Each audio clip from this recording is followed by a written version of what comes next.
When the world has ended, supply chains are ghost stories, and your last can of beans is looking at you like a final prayer. The supermarkets are graveyards, the delivery trucks, rust sculptures. Your neighbors are eyeing your garden like vultures, and that expiration date on your canned peaches just became a cruel joke from the old world. But here's the thing about survival. It's not about hope. It's about science, spite, and foods so stubborn they'll outlive cockroaches. No worries, we're building an immortal pantry. Listen up, wasteland warriors. I've got foods that laugh at expiration dates, mock time itself, and will keep you alive when everything else is given up. These aren't your grandmother's preserves. These are the undead of the food world. Scientifically engineered by accident, perfected by desperation. Start with the holy trinity of screw you entropy, salt, sugar, and honey. Find them in abandoned restaurants, raided pantries, or that weird neighbor's bunker you definitely didn't break into. Salt first. This crystalline miracle doesn't just season your rat stew, it's a bacterial serial killer. Sodium chloride creates a molecular wasteland where microbes go to die. It sucks moisture out of everything like a chemical vampire. Stored in anything airtight, mason jars, plastic containers, that fancy Tupperware from before society collapsed. Keep it dry, keep it sealed, and it'll outlast your great-grandchildren's skeletons. Sugar's next, pure white death to bacteria. It binds water molecules tighter than a miser's fist, creating a desert where nothing can grow. Sure, it might turn into concrete blocks over time, but it's concrete that tastes sweet and provides calories. Smash it with a hammer, dissolve it in water, whatever. It's still sugar. It's still refusing to die. And honey, nature's middle finger to decay. Bees figured out immortality before we did. Low pH, low water content, antibiotics. Archaeologists found 3,000-year-old honey in Egyptian tombs that was still edible. The pharaohs are dust, but their honey, still golden, still mocking death itself. The science is beautiful in its brutality.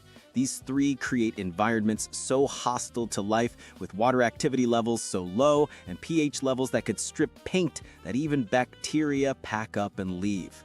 Next, carbohydrate immortality. Method 1, white rice. Not brown rice, that hippie garbage expires faster than good intentions. White rice had its soul removed in processing, and that's exactly why it survives. Scavenge it from Asian markets or anywhere civilization stockpiled carbs. The whiter, the better. Those natural oils that make brown rice healthy, they're also what makes it rot. Store it in Mylar bags, those shiny space-age pouches. Throw in oxygen absorbers, those little packets that eat air for breakfast. Seal it in 5-gallon buckets like you're preparing for nuclear winter, because you might be. Without oils, without moisture, rice becomes a carbohydrate mummy. 30 years later, it'll cook up the same as day one. Still calories, still keeping you alive. Step 2 in your carb fortress is pasta. Spaghetti, macaroni, those weird shell things. Durum wheat processed into shapes that mock the concept of expiration. Raid Italian restaurants or grocery stores. Look for the hardest varieties, the ones that could double as construction materials. Same storage method as rice. Mylar bags, oxygen absorbers, sealed containers create an environment so sterile that bacteria would need hazmat suits to survive. The low moisture content in pasta makes it a desert for microorganisms. They arrive, find nothing to drink, and die of thirst.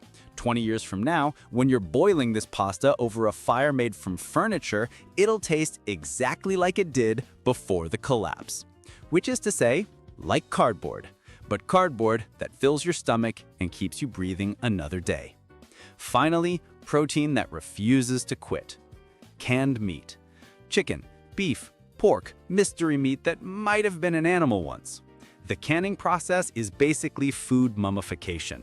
Hunt through abandoned stores, military surplus. Look for cans without dents, bulges, or that ominous hissing sound that means botulism is throwing a party inside. Your nose is your best friend here. If it smells like death, it probably is. The science is medieval in its effectiveness. High heat kills everything that wants to kill you. Airtight seals keep new threats out. No oxygen means no spoilage. just protein, suspended in time, waiting for your can opener. That can opener isn't just a tool, it's a key. A key to another day, another meal, another sunrise. You're not just stockpiling food, you're stockpiling time. You're building a fortress against oblivion. One can, one grain, one crystal of salt. This isn't about hoping you'll survive. It's about ensuring you will. Let's continue with the next food, dried beans, the prepper's best friend. This is your third method for long-term survival. We're talking kidney beans, black beans, pinto beans, beans that look like tiny rocks and, let's be honest, taste about the same. But these are rocks that provide protein, fiber, and the sheer will to live another day. Scavenge them from health food stores, Mexican markets, anywhere people understood that beans are basically edible insurance policies. You want the hardest, driest specimens, the ones that sound like gravel when you shake the container. The storage is the same protocol we always use: Mylar bags, oxygen absorbers, sealed containers. You are creating a tomb so perfect that even time gets confused and leaves it alone. Properly dried beans have a moisture content lower than most deserts. Any bacteria that show up find absolutely nothing to sustain them, and they give up, just like everyone else will. The cellular structure of these things is a fortress. Thick cell walls, minimal water, natural compounds that tell microorganisms to find somewhere else to party. 30 years from now, they'll still cook up into something resembling food. Next, canned fruits and vegetables, vitamins in armor. This is for when you desperately need vitamins and your body is threatening to develop scurvy. Think peaches, corn, green beans, tomatoes that have a distant memory of what sunlight felt like. The same canning science that preserves meat works here. High heat sterilization, airtight seals, an environment more hostile than a tax audit. Those best buy dates, they're just gentle suggestions from a world that believed in expiration dates. Ignore them. Trust the science. Yeah, the texture might be mushy, the color might be questionable, but vitamins are vitamins, and scurvy is still scurvy. Your body does not care if the peaches have the consistency of baby food. It cares about not falling apart at the cellular level. For your mornings, rolled oats, the breakfast of the apocalypse. Start your day with old-fashioned oatmeal that's older than your grandparents' marriage and twice as reliable. Find them in bulk bins, health stores, anywhere people stockpile breakfast before breakfast became a luxury. You're looking for the thick, hearty varieties, the kind that could double as construction adhesive if you needed to. Same storage protocol: Mylar, oxygen absorbers, sealed containers. You are creating a breakfast bunker that time itself cannot penetrate. Oats are just grass seeds that learn to be useful, low moisture, high fiber, and stubborn enough to survive a nuclear winter. The natural oils are minimal. What little moisture exists gets vacuumed up by your oxygen absorbers. What you're left with is basically edible cardboard that provides sustained energy and, more importantly, the illusion of civilization. Now for when you miss the concept of dairy: powdered milk, dairy's ghost. Let's be clear, it's not milk. It's the memory of milk preserved in powdered form like cremated calcium. Scavenge it from restaurant supplies or camping stores. Look for a whole milk powder if you can find it. More fat content means more calories, which means more reasons to keep breathing. Store it like everything else, but be extra paranoid about moisture. Powdered milk and humidity are mortal enemies. One drop of water and your dairy powder becomes dairy concrete. Keep it drier than your sense of humor. 20 years from now, you'll mix it with whatever water you can find. It won't taste like milk, it'll taste like disappointment with a side of calcium. But your bones will thank you, assuming you still have bones. Method 4 for immortal condiments: vinegar, the acid that never dies. White vinegar, apple cider vinegar, vinegar that could strip rust and probably has.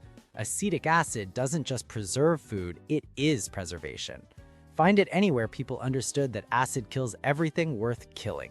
The pH level is so low that bacteria take one look and file for unemployment. Store it in glass containers if you can.